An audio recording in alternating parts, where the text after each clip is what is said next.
I was waiting to see now how will they graciously bow out, and neither of them did. From Christianity Today, you're listening to The Bulletin, a podcast about the people, events, and issues shaping our world. I'm Mike Cosper, and I am joined today by my co-host, Nicole Martin. Russell Moore is out this week. Today on our show, voters make a statement in Iowa. Israel goes to court. And New York Magazine offers a practical guide to polyamory. Plus, Charlie Peacock is stopping by to talk a little bit about that and his new podcast. So stay with us.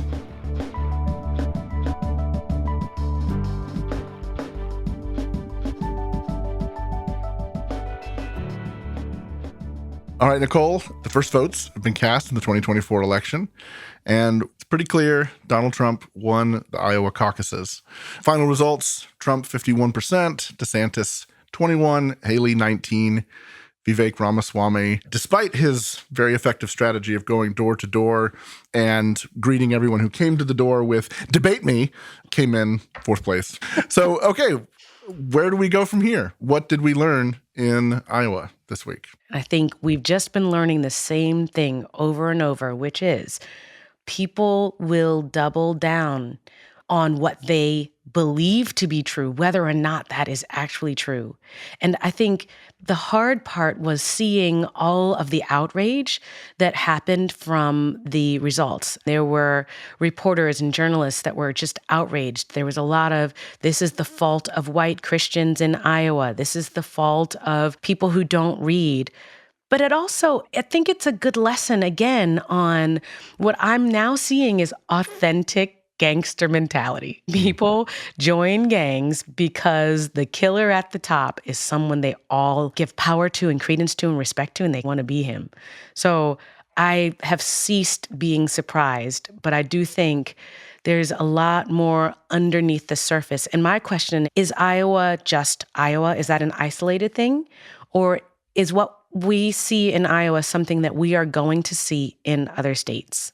My gut tells me this is a pretty decisive declaration that the race is over. Very clearly, Iowa wanted Trump and they got him, and the national polls and everything else are all leaning in this direction, despite some potential signs of life and paths you might see for other people. But if I was going to put on, for the sake of those listeners who would love to see an alternative to Donald Trump in the 2024 general election, what are the signs of life? I think the one thing you can point to and go, hey, you never can tell, is turnout. So you only had about 100,000 people show up to vote in this election.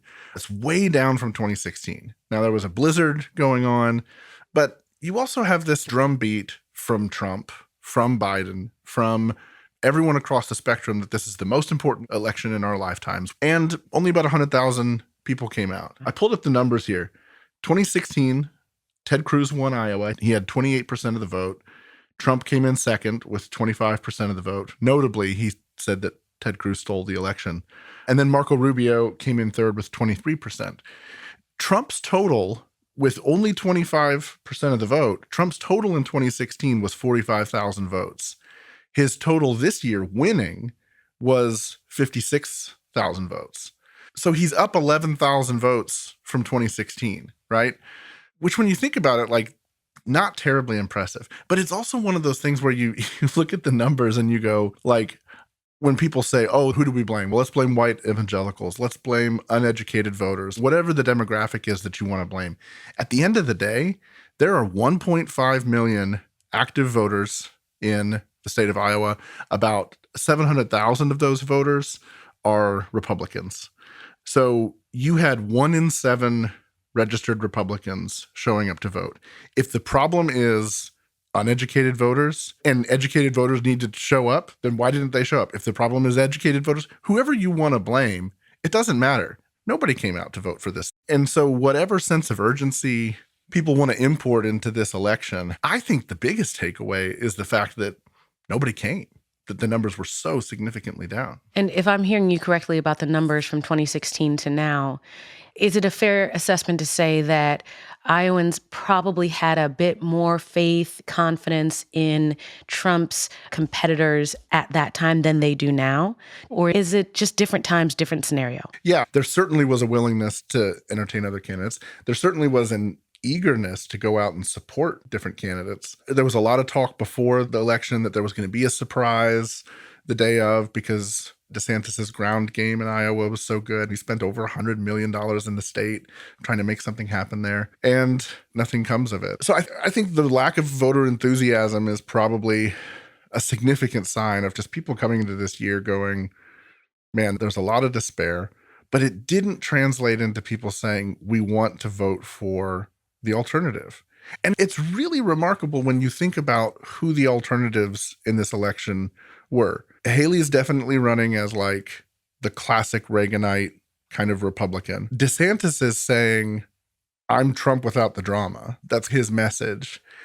And then Vivek is saying, I'm Trump, but I'm 30 years younger with a lot more Red Bull. They definitely could have said, we want something new if they wanted something new. There were several flavors of it, but they didn't. I would be interested in seeing a behind-the-scenes look at the DeSantis campaign. They're watching the screens. They see he's not even close to touching Trump. And yet, despite all of the conversation that's happening in there, the speech comes out and there is no, I'm done. There is no, not even for Nikki Haley. I was watching. I was waiting to see now, how will they graciously bow out? And neither of them did. There was a fascinating article that came out on a website called The Messenger. The article is called The Inside Story of How Ron DeSantis Got Crushed by Donald Trump. And my friend Dan Darling actually sent it to me. And he goes, this is a must read. And it really is, because there's a number of things that you see right away as you read the piece that are just raging red flags as to, oh, this is why the campaign didn't get off the rails. The one that stuck out the most to me was the fact that the oldest person on his campaign was Ron DeSantis. So you had a lot of young, energetic people who were excited about what was happening. Again, you can just look back at the Ron DeSantis campaign, and a year ago, he was in a position where he actually had a lead in national polls.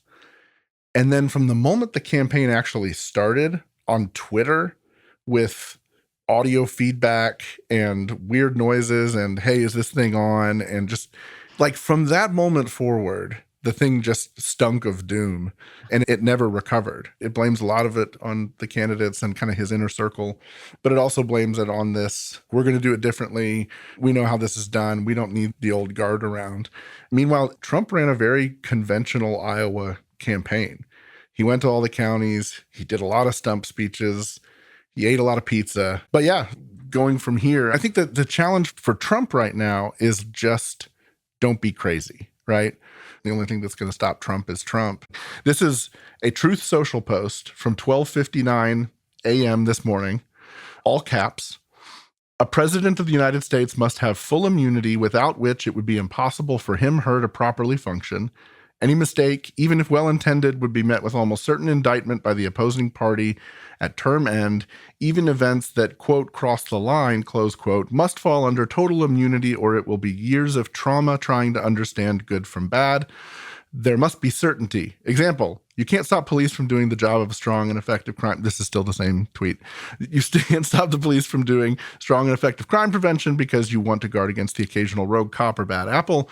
Sometimes you just have to live with great but slightly imperfect. All presidents must have complete and total presidential immunity, or the authority and decisiveness of a president of the United States will be stripped and gone forever. Hopefully this will be an easy decision. God bless the Supreme Court. What do you make of a statement like that? I can't believe that's real. When we talk about what's happening with Trump, we have to remember we're never just talking about one person. We are talking about a cultural bend toward a certain type of posture that shows up in Trump, but it is showing up in every place imaginable. This posture is showing up in the church when pastors say, essentially, I'm above the spiritual law, and if I were ever to do something wrong, all I have to do is apologize and repent. It's the same type of very self-aggrandized posture. And it's, as Russell has said on our shows before, there's a power of shamelessness. You have to vacillate between the doom and gloom, this represents everything and the world is falling apart, and okay, this is just Iowa. But it's not just Iowa to me. And it's not just a tweet. And it's not just a statement from a narcissistic guy. This is a sentiment. And then when you hear supporters, they agree with this posture. There's that. But there's also, this is consistent with, they made this argument in court. The judge in court asked him, so you're saying that if the president ordered SEAL Team 6 to take out his political enemies, he would be immunity from prosecution from giving that order. And the lawyer basically had to say, yeah, that's what we're arguing with this. Which, if that's true, like, what would Donald Trump think? And I'm not suggesting this happened, but what would Donald Trump think if Joe Biden gave orders as the president of the United States to take out Donald Trump? I think Donald Trump would have an objection to that. I would have an objection to that. It's just an utterly irrational and preposterous position. And the other thing that I did think is, I think there's a couple things that are going on around the support for Trump. One is people like Trump. And in this moment where, it's funny, Russell isn't here today and we're going to quote him the whole time, but he talks a lot about how people like this indulgent posture where it's like, oh, aren't we being transgressive? I think there's something about voting for Trump that's, you're sticking it to the libs, that people actually like that. But what I also think is they're looking at the national polls and they're seeing that there's a lot of polls that show Trump and Biden neck and neck, or Trump even ahead by a few points here and there. And they think, look, we can nominate Trump and he's going to beat Biden. Are people going to look at this and go, because I think stuff like this is going to make the suburbs, where Trump's vote was very weak in Iowa, which he has to win if he wants to win in the fall, in November. Trump's weak in the suburbs. Stuff like this is going to make it even weaker. Moderates don't like this stuff. Independents don't like this stuff. None of them are cheering this stuff on. And so those folks who right now are looking at it and they're going, I don't like where my grocery bill is, and I don't like the state of the world, and I don't like what I see happening on college campuses, and I don't feel like the president's doing enough to answer these questions. I don't think those people are going to look at a tweet like that and go, there's the path to normalcy. There's the path to restoration. They're going to go, no, that way lies chaos, and I'm not doing it. So then this is where I think the evaluation of values and morals comes into play, because I don't think people are voting for him saying, I love what he's about. I think they're voting for him because they hate what the other side is about. And the grievances of the other side are so great that they find themselves voting for Trump. It leads them to, I'm not voting for Biden because I don't like what he's doing. I remember there was a reporter that was talking to some young urban children of color. I would call them children, but they're probably in their 20s, asking them who they were going to vote for. And they were emphatic. Yeah, we're going to vote for Trump. Like, where is this coming from? But again, I return to this kind of gangster mentality. This is American Gangster. This is Godfather. This is Scarface. I think you're totally right about the gangster thing. I haven't thought of it in those terms, but that makes a lot of sense to me. So if we had to look at this and go, is there a path forward for these characters? To me, Nikki Haley's path requires being able to puncture the armor of that sort of nothing touches me. I'm Teflon, everything bounces off of me. Yeah, I got convicted of being liable for sexual assault, but I just had to write a check. I didn't go to jail. Same thing with a lot of these other things. What would stick to Trump right now and be a real problem for him is if he loses New Hampshire. I just think the fact that he would walk out of New Hampshire with an L next to his name, number one, I think it would make him utterly unhinged. I can't imagine him handling it well. It would be interesting to see. I think for her only shot in New Hampshire is, and again, it's not a great shot, but her only shot in New Hampshire is, it's a state with a lot of independents and a lot of moderate Republicans. The independents can come over and vote. And then the governor, Chris Sununu, very popular among independents and very popular among Democrats, is a Republican, has endorsed Haley, and is going around the state on the stump for her. People have described it as what she's doing is the John McCain 2000 strategy, which was all about New Hampshire. He knew he wasn't going to win Iowa. He was putting everything into that. Bush was this sort of candidate of destiny, juggernaut, and if he could just put a chink in the armor in New Hampshire, he had a chance down the line. The question is, at this point, can Haley go to South Carolina, her home state, and have a win? A lot of people think she can't. My take, though, is that if she were smart, what she would do when she got to South Carolina is she would make every stump speech about calling out Donald Trump to clarify his position on abortion from here. Because even though she's considered squishy on this by a lot of conservatives, I bet he's way squishier on it than she is. And he doesn't want to be nailed down. And he knows that he's afraid of it being a losing issue nationally. But if he's not willing to say, I want to take the next step with those Southern evangelical voters, I think that's a wedge that she could actually peel some of them off from him. What I think you're going to see with DeSantis is I don't think he's going to suspend his campaign. I had initially thought he would. In a sense, I think he's running the same way he's run this whole time, which is more or less waiting for an exogenous event to take Trump out. And if he can just ride through and just survive from here, he doesn't have a prayer in South Carolina. He doesn't have a prayer on Super Tuesday. But if he can show up at the convention with some delegates and Trump has some problems, or Trump is convicted of something, or something else happens, he wants to be the heir apparent as Trump without the drama. It's the whole future of the conservative movement. I guess we will see. Yes, we will. All right. We will be right back.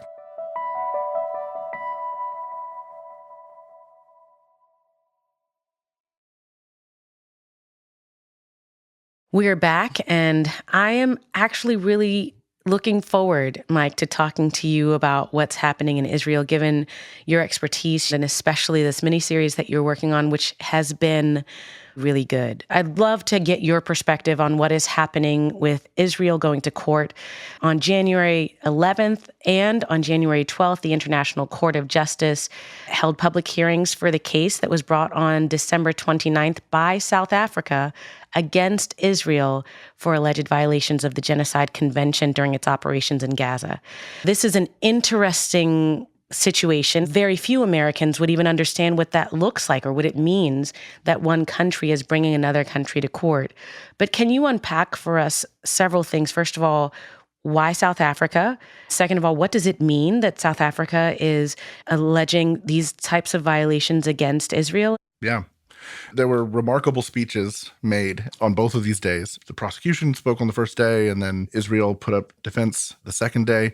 I think what's probably the most helpful is to pull back a little bit and look at what's the geopolitical background of this situation. So The Hague, the International Criminal Court, there's no real authority there except the authority of the consent of the nations that take part in it. So one of the things that was actually remarkable about this was that Israel decided to show up for this thing. And this kind of thing happens a lot. They could have very easily said, listen, we're in the middle of prosecuting a war. We'll deal with this later.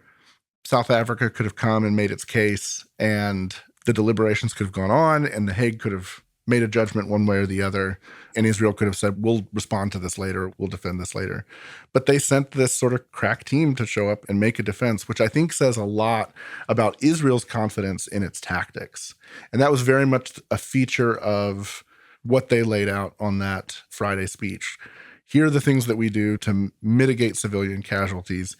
Here's how that compares to the way other nations conduct these wars. Here are things in all of this that are fairly untrue.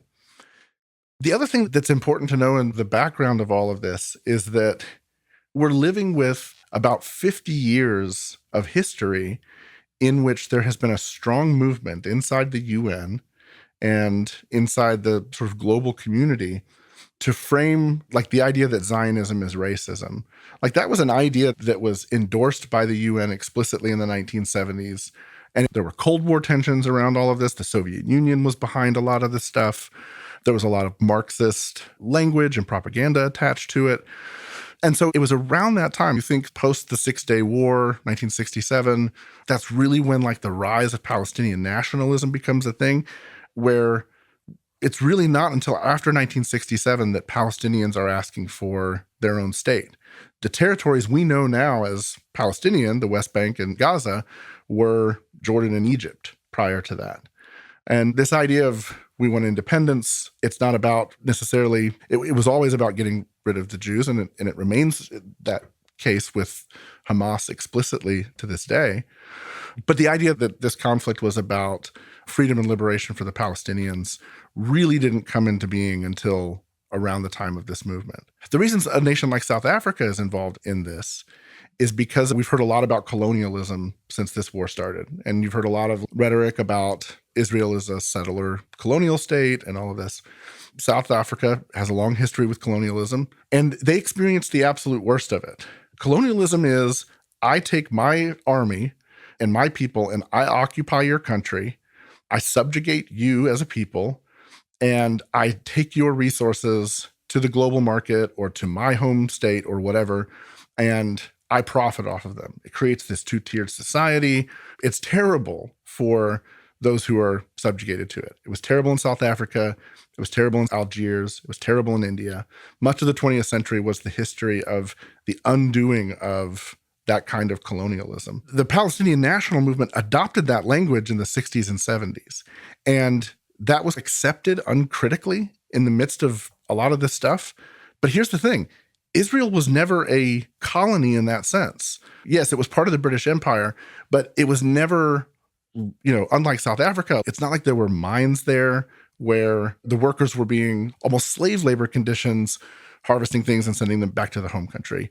The Jews who settled in Israel purchased their land. They purchased it at a premium oftentimes. And so there's a lot of revisionist history wrapped up in identifying Israel with colonialism that goes unquestioned on the global stage. And it gets amplified and beefed up by nations like Iran, who is the head of the Human Rights Council inside the UN, by nations like Russia, who, because Israel is our closest ally, has a vested interest in discrediting Israel on the global stage and all the rest. So the reason South Africa ends up being the one doing it is complicated by 60 years of history that feeds into that, including their own story. And what's interesting in terms of how it all went down in the ICJ was that they really just dealt with the particulars of the war, the particulars of the accusations. But I think that broader context is really important to understand. Why are the parties lining up the way they're lining up? I think one vantage point of the court case is that it does highlight this is a significant difference between narratives, and how you frame the why in this case has everything to do with how you judge the actions. It strikes me, though, that there will be people, and maybe even listeners, who would say, okay, I hear you. I hear you, Mike, saying that essentially Israel is an oppressed group. They cannot be the colonists. They cannot be perceived as the one in power oppressing those without power. But then there you have the South African argument and those who are supporting the rights of the Palestinian people who would say, yes, but this is now becoming eye for an eye, tooth for a tooth. And I think what you saw in the South African statement is a defense of that narrative that says, yeah, but at the end of the day, this is no longer defense, this is genocide. Mm-hmm. How do you draw the line between defending and taking out terrorism and taking out an entire group of people because the terrorism is embedded within them? Yeah. So there's a lot to answer that question. I would say a couple of things. One is, first off, modern urban warfare is always horrifically destructive.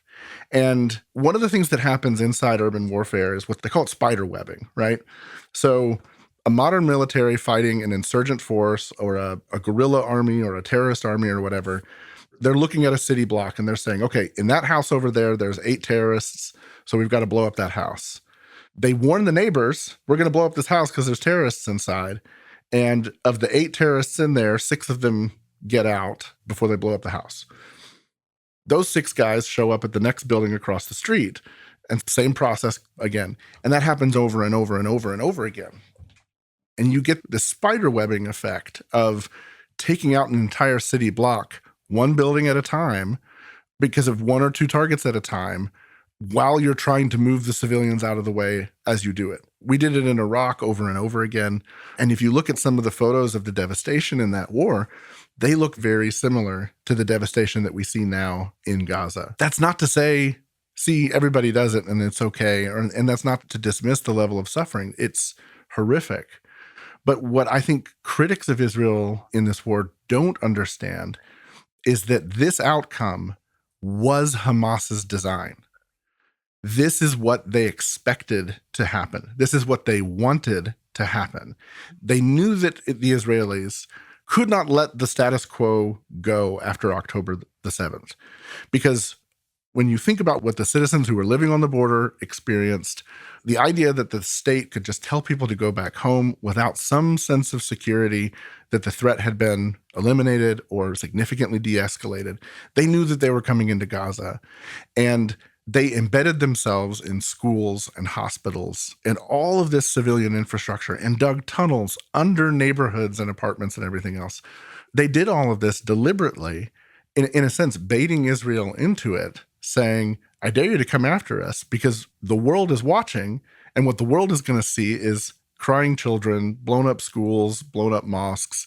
And they're going to say, look at these monsters and the things that they've done. There's almost a catch-22 for Israel because they can't do nothing. But the only way they can actually begin to eliminate the threat in Gaza is to bring a war to Gaza that brings this level of destruction. I would urge people who are concerned about the welfare of civilians and the rest, listen to Tal Becker's speech, listen to the defense, because they walk through all the various steps they take to try to mitigate and protect civilian life. And it's extraordinary. It's steps that few modern militaries, if any modern military in the world, actually takes those kinds of steps. That doesn't mean, again, if you're concerned for the welfare of Palestinians, if you're concerned for their welfare and independence and their liberty and their long-term, if you're concerned about things like settlers in the West Bank and right-wing radicals inside the Netanyahu government, those concerns are incredibly real and valid and worthy of being talked about. But they're a non sequitur from 10-7 and the response to it in many ways. So for those who are tracking along with this, what are the next steps in an international justice case? What happens next? It probably is going to take a long time before there's a solid result.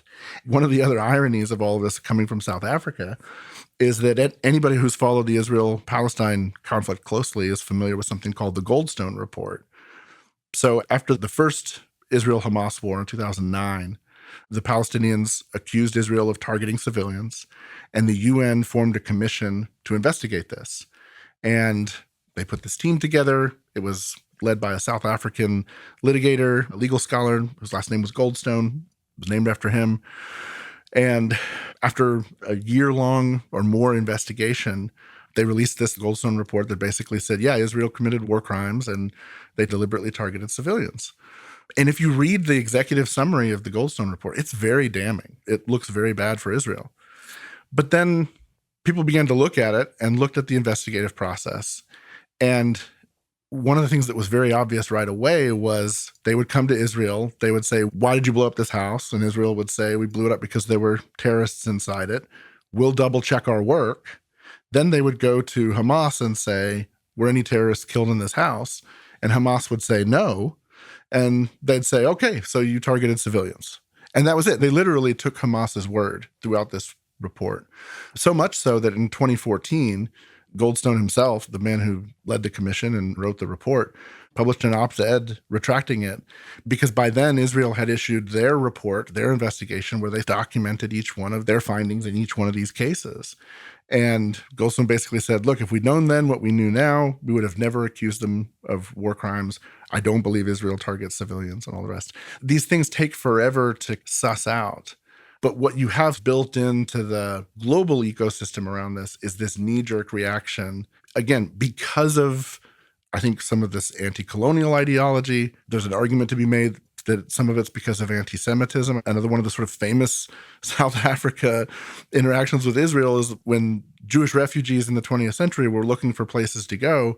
The prime minister at the time of South Africa said, we don't have any Jews in South Africa, and we don't have an anti-Semitism problem in South Africa, and I don't plan to have one in the future, so we're not letting any in, right? There's long history to this stuff, to the way Jews are handled on the world stage that affects all of this. So my expectation is that this is something that's going to take a very long time, and that regardless of what the results are, you'll probably end up having more of these kinds of accusations and more of these kinds of responses from Israel. Last night, I went to Frankfurt, the capital, and watched a screening of the film that you may have heard of, people, our listeners may have heard of, this 45 minutes of edited footage of Hamas atrocities from October the 7th. You watch this 45 minutes, and it's utterly devastating to just watch death rain down the way it does, and to watch the sort of exuberance and joy of the people who are doing the killing. And we're not talking about soldiers fighting soldiers. We're talking about little kids and teenagers and kids in their 20s that were at this music festival. And it's unbelievable. And when the film ends, one of the things they say is this film accounts for the deaths of 139 people.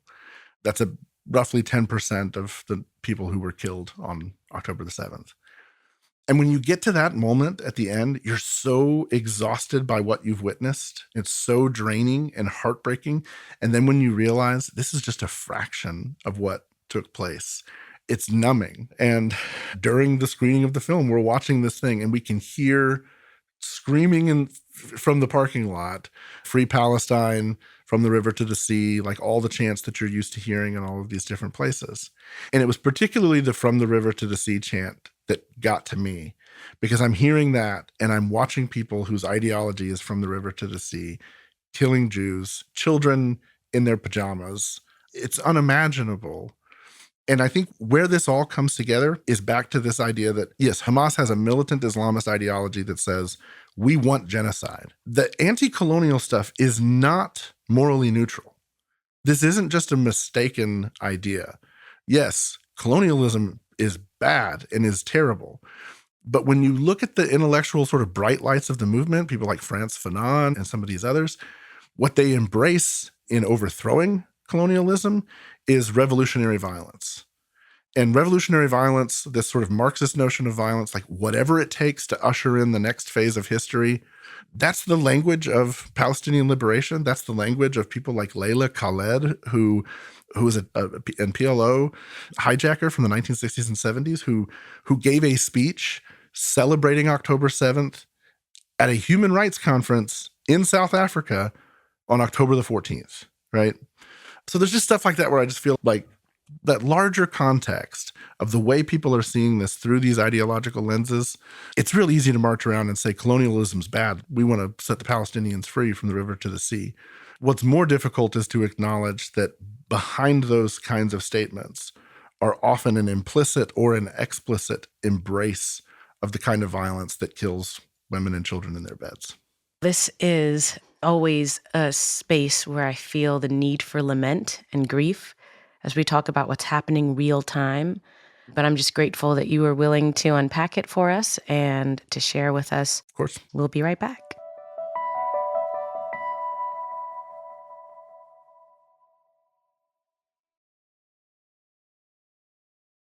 All right, we are back. Joining us for this next segment is Charlie Peacock. Charlie is a record producer and the host of a new CT podcast called Music and Meaning. Charlie, welcome to the show. Thank you. Thanks for having me on, guys. Nicole and I were texting about what to talk about on the show this week. And shortly after we had made some decisions about what we were going to talk about, this article dropped from New York Magazine, their cover story, which was about a practical guide to polyamory. That article was a field guide and glossary to how polyamory works. And then there was this larger story in there called What Does a Polycule Actually Look Like? A polycule is the cluster of people involved in a polyamorous relationship. This story is a reported piece by a journalist named Priyanka Mantha, who's the VP of Communications for Vox Media. We are introduced to a couple named Nick and Sarah. Nick says, non-monogamy is really just designing the bounds of what we want in our relationship and what we're comfortable with. For Nick and Sarah, the relationship design looks like this. Nick and Sarah are married. Sarah has had multiple other relationships while married to Nick. Currently, Nick has a girlfriend, Anna, who has a husband, Alex. All the names in this story have been changed to protect their privacy. And Alex has other people with whom he has explored his desires. Nick has noticed more of his friends testing it out. And he mentions how many of them wind up hooking up with each other. Not everyone's there yet. It gets sloppy, says Anna. I bet it does. Anna, I bet it does. Nicole, what was your reaction to reading this article? So first of all, I think the one thing that New York Magazine got right was the selection of the cover. On the cover, for those who are listening, are a group of cats. And they're all like doing what cats do, just hanging on each other.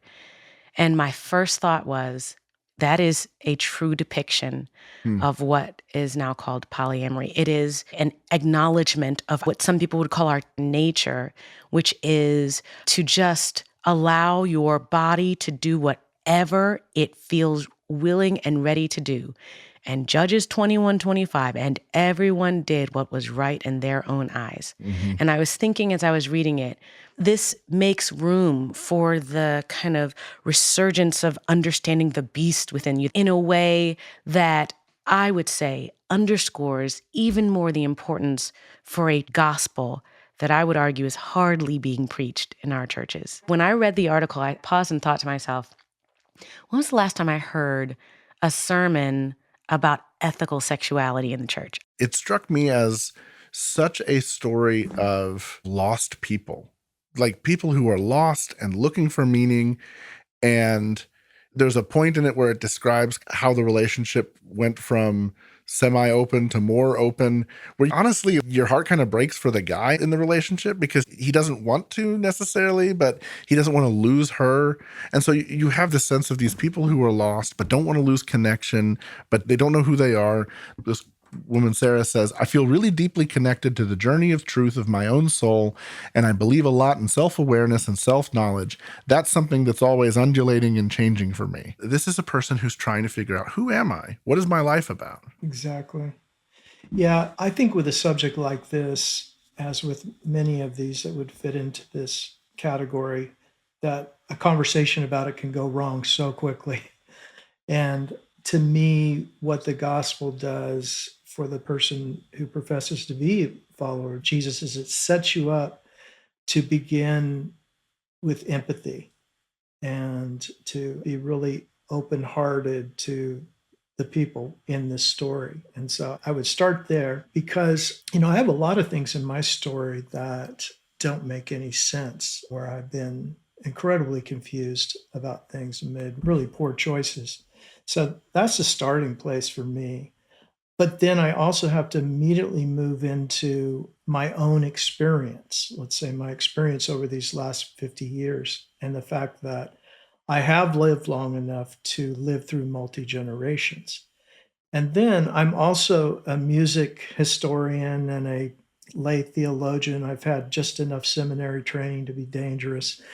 And like on this week's Music and Meaning podcast, we look at Augustine, and Augustine listens in to our top 40, which is so connected to this conversation that you all are having in terms of the heart cry of the person, regardless of what century they're in. And Augustine described his polyamory as rotten rutting, which is basically a way of saying rotten sex, using other people for your own benefit. So, what the polyamorous folks have done is that they have done what a lot of smart people have done over the ages is that they put intellectualism, they front loaded issues like empathy and honesty and direct communication, this the whole idea of the ethical part of it, right? And yet, because I've lived through these multi generations, I can't help but also say, isn't this just a really well thought out version of promiscuity? Doesn't it just really hit all the same things? Because honestly, when I was a teenager, which was in the late 1960s and early 70s, I was coming up in the last really huge cultural shift about human sexuality, the one that turned everything topsy turvy and set the stage for everything that has come since then. And people felt the same way in what you read, Mike. People felt so much like that. They just didn't use the Mm-hmm. same language. See, the language changes and the sophistication of it Mm-hmm. changes. And the idea that, like, we have to be honest people, we can't be in hiding. If this is really the impulse of our heart and mind and body, then what's going to make it ethical is that we just speak it out loud, is that we're in these pods, these communities of people who speak that out loud. I'm not sure about that. Having led with empathy, I also want to end with realism. And I think that if Andy, my life partner, were here with me, we would both say, this will not end well. There was a response from a writer that I really like. He's not a believer, but he's a really thoughtful sort of character on the left. His name's Thomas Chatterton Williams. What he gets at is that this isn't new in terms of our impulses, right? Like non-monogamy is as old as civilization. But what he said is what's new about it is this way of creating an identity around it in an effort to alleviate your conscience. And he's being a little tongue-in-cheek. He said, in a very real way, polyamory and ethical non-monogamy is far more narcissistic and selfish than the old school mode of simply having an affair and shouldering the pain and tumult of all of that without forcibly making your partner and or kids complicit, e.g. the Park Slope mom. It's so infantilizing to want to make it therapeutic and holistic and do-goody. Again, I don't think he's actually advocating adultery with this, but he's saying this is a way of getting at that impulse, which is so destructive to your family, which is so destructive to relationships and all the rest of it. And again, that stuff doesn't mask well. You can feel the sort of cracks in the facade at various points in this article. And what I think he's right about is we do this with all sorts of things in our culture now. It's like this thing that is a problem, I'm going to make it who I am, and you have to accept it if you want to accept me. I remember when Sex and the City first came out, the whole premise was that women have the capacity to be engaged with multiple partners and to remove their emotions from such engagements to make them, quote, more like men. This idea was men aren't the only ones who have cravings. And so therefore, women can do this, and we can do it in a way that allows us to preserve who we are, preserve our emotions, and to just go about this bodily entanglement without any touching on the soul. That's where I think we have got to do a better job of teaching and training on sexuality in the church, because there is a connection of the body and soul. And when I do engage with all of these bodies, there is something that touches my soul. I like what you're saying, Charlie. You can't just throw it in the category of the world is losing their mind and Jesus is coming back soon, which is true. But also, in order to really properly speak to these issues, you have to have a place of compassion. You have to be able to set some realism there. And I think that's going to be easier said than done. And this is aided by something that we all interact with every day, and that this is the most branded, story coached world that we've ever known. And everybody is learning how to make, in a sense, these micro epistemologies that are well branded. And so you've got a compact story that a journalist can research and get the top 10 rules for behaving in that micro niche. Do either of y'all envision this being something with the sexual revolution, and particularly with the LGBT rights revolution in the last 20 years? Those issues have come to the church and become major series of questions. Do you envision this also coming to the church and being something that the church is going to have to wrestle with in similar ways? I think it's here, isn't it? We're talking about it. And I think what this does is, for those who are in the church and operating in this way, it either legitimizes, see, this is normal because everyone's talking about it, or there's another layer of conviction that silences. Let's just not tell anybody. It's so much easier to do in the church because we don't have the same life-on-life discipleship as we've had in years past. So you can actually go to church and no one can know a thing about your life. Not one thing, unless you choose to tell them. There's so much work to be done. There always is in every generation. Nicole, I don't know if you know this about my history, but in 1991, I put out a recording called Love Life, and it dealt with the issue of marriage and fidelity and the great challenge it is to stay committed to one person and how a person will grow and change over the years. And when my record company at the time, Sparrow Records, shipped thousands and thousands of units of product out to a distributor in the Northwest, they sent it all back to the record company saying, when Charlie Peacock starts making Christian music again, we'll start selling it. Wow. And the reason is that it had a song on it called Kiss Me Like a Woman, And it was the chorus was like, kiss me like a woman, I'll love you like a man. And it was just a song about fidelity and faithfulness in sexuality.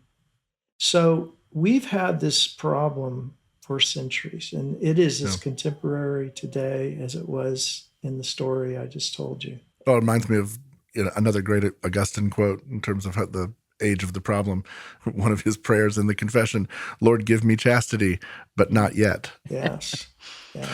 Okay, before we wrap up today, Charlie, one of the reasons why we wanted to have you on was we've been releasing your podcast now for a couple months, and we want to make sure people who listen to this show hear about it. Oh, thank you. At the heart of it, it is very personal because in some ways it's a way of showing every other week through the podcast medium how I became an artist and how integrated the whole world is into my artistry, how integrated my story of following Jesus and what that has come to mean is integrated into my understanding of music and its meaning and role in the world. When I was a very young follower of Christ, I was fortunate to really meet the pioneers of this whole thing that you and I are doing through music and meaning. So I got to meet Steve Turner, who's a British writer that maybe some of the listeners will know,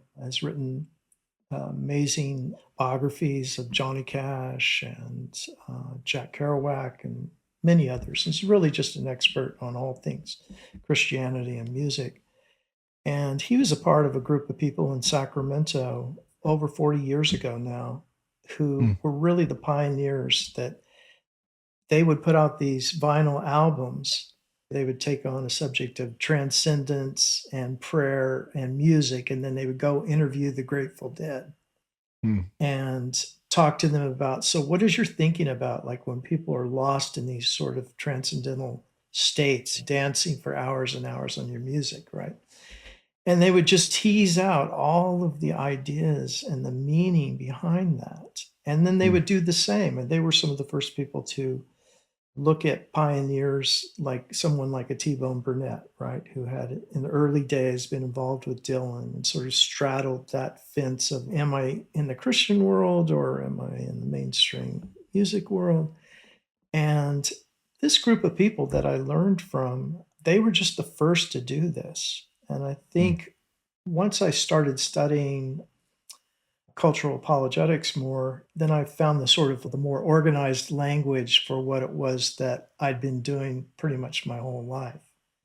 And that was seeing all of the connections and looking at the history of the music and then finding all of those points that are just slightly over to the left, 1 degree, and just going and getting them and making them an integrated whole. All right. You can check that out anywhere. We'll have the link in our show notes, and we will see you all next week. The Bulletin is a production of Christianity Today. It's executive produced by Eric Petrick and Mike Cosper. It's produced by Clarissa Mall and Matt Stevens. Post-production by TJ Hester. Our art for this episode is by Rick Shooks. Music by Dan Phelps. And social media by Kate Lucky. Thanks for listening.